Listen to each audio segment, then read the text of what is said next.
आणि त्याला कर्नाटक सरकारची मात्र मान्यता लागेल की आम्ही घेऊ. सोयाबीन केंद्र बंद आहे त्यामुळे शेतकऱ्यांवरती संकट उभं राहील. सोयाबीन हे गेल्या महिन्यात बंद होणार होतं. आपण वाढून आज देशात सगळ्यात जास्त सोयाबीन महाराष्ट्र शासनाने केंद्राच्या वतीनं खरेदी केलेलं आहे.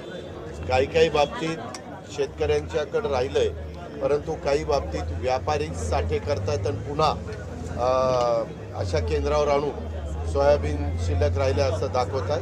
त्याच्याबद्दल पण आज कॅबिनेटमध्ये चर्चा झाली. कुठल्याही परिस्थितीमध्ये शेतकऱ्याला मदत होईल अशाच पद्धतीचे निर्णय राज्य सरकार घेतं. दिली ना बाबा.